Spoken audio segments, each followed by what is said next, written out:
ভকত থকাৰ কাৰণে এনেকুৱা এটা অনুষ্ঠান আয়োজন কৰিবলৈ সক্ষম হ'ল আৰু লগতে আমিও আহি এই অনুষ্ঠানত অংশগ্ৰহণ কৰিবলৈ পাই আমিও নিজকে ধন্যবান বুলি আমি ভাবিছোঁ কৃষ্ণ। কাৰণ যিসকল শ্ৰোতাবাদ আই ইয়াত উপস্থিত হৈছে আপোনালোকৰ জীৱন আজি ধন্য হৈছে। কাৰণ ভাগৱতত কৈছে যিমানেই কৃষ্ণপদী হেৰিকে অক্ষয় ইহাক নিবাক একোজনে নাপায়। আনৰ কৰ্মে লগাইলে যতেকো সিও বিধা জনম বিধা হৈ নুশুনায় কৃষ্ণ কথা।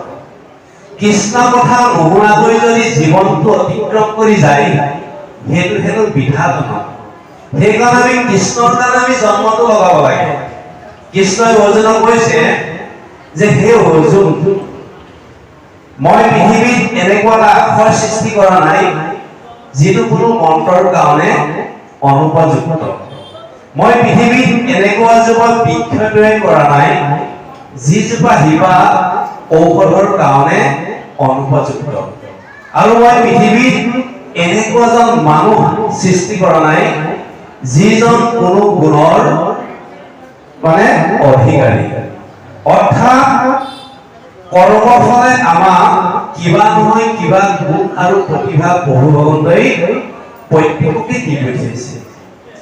প্ৰভু ভগৱন্তই দি পঠিওৱা প্ৰতিভাটো যদি আজি দৰে পৰিৱেশলৈ আহি সাধুলৈ আহি শাস্ত্ৰৰ উপদেশৰ দ্বাৰা মহাপুৰুষৰ বাণীৰ দ্বাৰা তাক যদি পৰিশোধন কৰি প্ৰভু ভগৱন্ত কৰ্মত যদি লগাব পাৰোঁ, ভগৱন্ত কৰ্মত যদি লগাব পাৰোঁ, তেতিয়াহ'লে ভগৱন্তই কৈছে যে মোৰ কাৰণে যি দিব সি কিবা পাই থাকিব।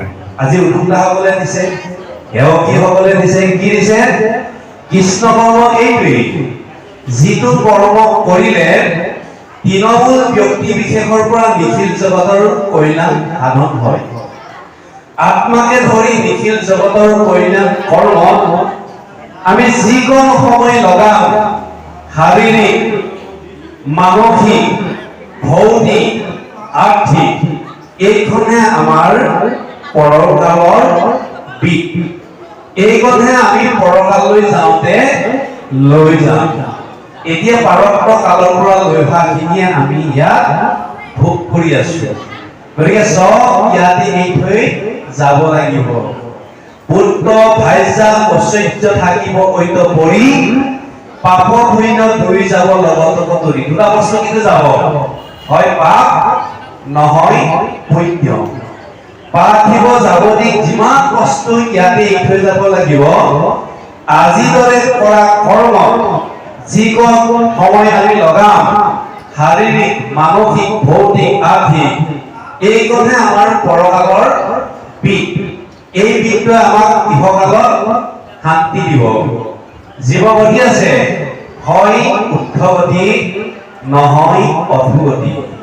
মৃত্যুৰ কাম আছে, দেশতহে ধৰ্ম জনম মৰণ। এই কথাটো আমি প্ৰত্যেকে উপলব্ধি কৰিব লাগিব যে আমি 84 লক্ষ যোনি অতিক্ৰম কৰি আমি মনুষ্য জন্মটো লাভ কৰিছো।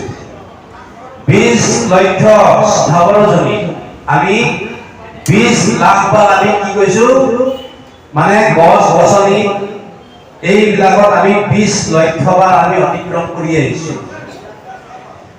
আমি 30 লক্ষ পশুজনী আমি 30 লাখ বাৰ জীৱ জন্তুত আমি বাঘ সিংহত আমি অতিক্ৰম কৰি আহিছো। 10 লক্ষ চৰাই আমি চৰাইজনী 10 লক্ষ অতিক্ৰম কৰি আহিছো। কিমিজনী আমি 11 লক্ষ বাৰ অতিক্ৰম কৰি আহিছো। আমি মাছ কাছত 9 লক্ষ বাৰ অতিক্ৰম কৰি আহিছো। আমি 4 লক্ষ বান্দৰ আমি ইয়াৰ আগতে কি আছিল বান্দৰ 4 লক্ষ 84 লক্ষ যদি অতিক্ৰম কৰি আহি আমি এই মনুষ্য জন্মটো লাভ কৰিছো। গতিকে মনুষ্য মানুহৰ আৰু এই চাৰিমুখী জীৱৰ মাজত কোনো পাৰ্থক্য নাই। কিহত নাই? আহাৰ নিদ্ৰা ভয় মৈথুন আহাৰ জীৱ-জন্তুকো লাগিব আমাকো লাগিব মৃত্যু ভয় মানুহৰো আছে আৰু জীৱ-জন্তু আছে মৈথুন জীৱ-জন্তু মানে বংশৰ বিস্তাৰ কৰিব পৰা জীৱ-জন্তু আছে মানুহৰো আছে নিদ্ৰা আমিও টোপনি যাওঁ আৰু মানুহেও মানে জীৱ-জন্তু টোপনি যায় গতিকে মানুহৰ এটা বিশেষ জ্ঞান আছে সেইটো হৈছে দিব্য জ্ঞান আৰু পশুৰ এই জ্ঞানটো নাই কাৰণে নিজৰ মালিকৰ ধাননি পথানে আনৰ ধাননি পথাৰ এইটো বিশ্লেষণ কৰিব নোৱাৰে কিন্তু মানুহে পাৰে কিন্তু মানুহে পৰা স্বত্বেও এচাম মানুহে পশুৰ দৰে কাম কৰি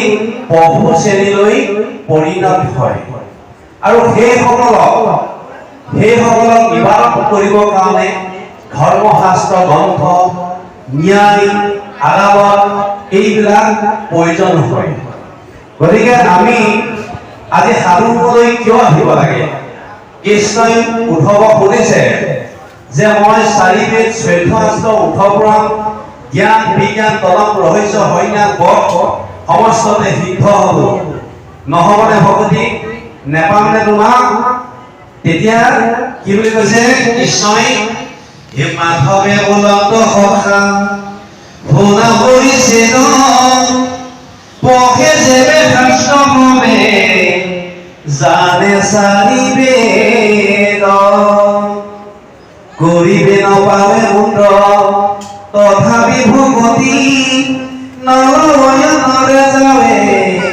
সন্তৰ সংগতি আপোনালোকে যদি কীৰ্তন দশম ঘোষা যদি কণ্ঠগত কৰি ৰাখিছে আমাক যদি কৈ আছে আজি দৰে গতিকে আপোনালোক হ'ব জ্ঞানীহে গতিকে জ্ঞানে কৰ্মে তাৰিতে নাপাৱে ভকতি উপজে যাৱে যেতিয়ালৈকে ভক্তি নহয় তেতিয়ালৈকে আপোনালোকে কোনো বৈকুণ্ঠ সুখ লাভ কৰিব নোৱাৰে গতিকে আমি আজি যিখন সময় ইয়াত লগাইছো এইখন হৈছে অক্ষয় পুণ্য কিন্তু অৰ্জুনক কৃষ্ণই কৈছে যে অসংখ্য জীৱ আছে সংসাৰৰ ভিতৰতে মনুষ্যে ভজে আনে ভজিবে নাপাৱে যদি মই অসংখ্য জীৱৰ মই যদি সৃষ্টি কৰিছো কিন্তু মোক ভজিব পৰা শক্তিটো কেৱল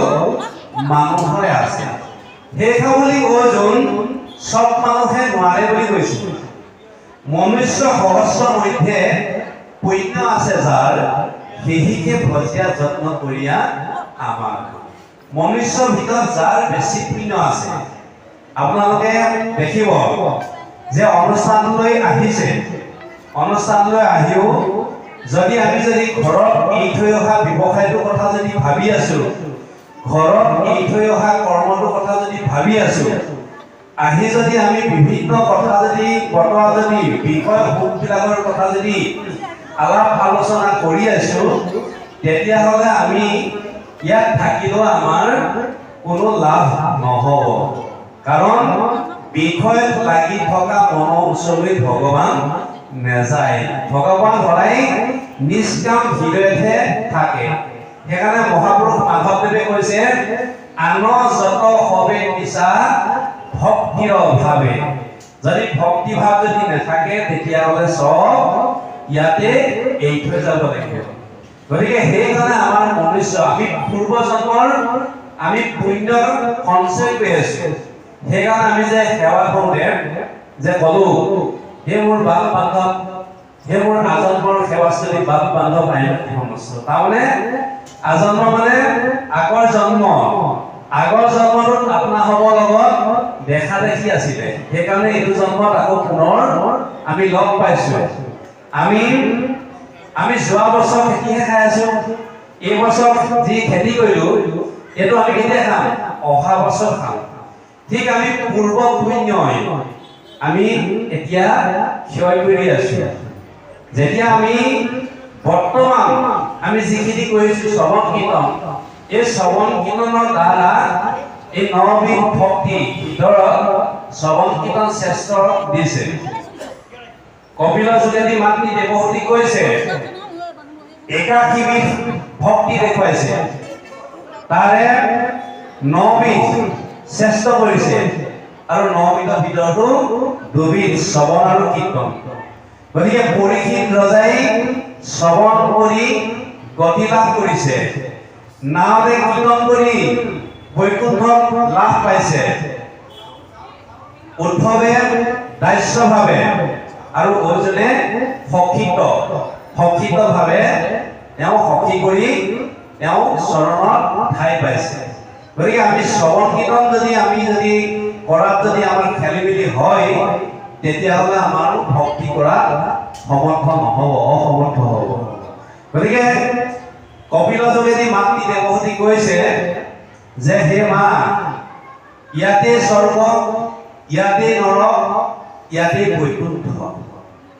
এতিয়া আমি যদি বৈকুণ্ঠ যদি বৰ্ণনা কৰোঁ, মানে ১৪ ভুৱনৰ বাহিৰত আছে ৯ গুণ্ঠা, কিন্তু মহাপুৰুষ শ্ৰীমন্ত শংকৰদেৱে আমাক বৈকুণ্ঠৰ সাতশলপীয়া গুৰু আসন দিছে। শ্বেতবিলাক, শান্তবিলাক, পদ্মবিলাক, কনকদণ্ড, নিজাদণ্ড আৰু শেষত হৈছে গোলোক ধাম। এতিয়া আমি যদি বৰ্ণনা কৰোঁ, শান্তবিলাক, প্ৰথম আসন হৈছে শান্তবিলাক। বিলাস মানে শান্তি ঠাই, শান্ত মানে শান্তি, য'ত শান্তিয়ে শান্ত। এতিয়া শান্তি লাভ কৰিবলৈ হ'লে আমি কি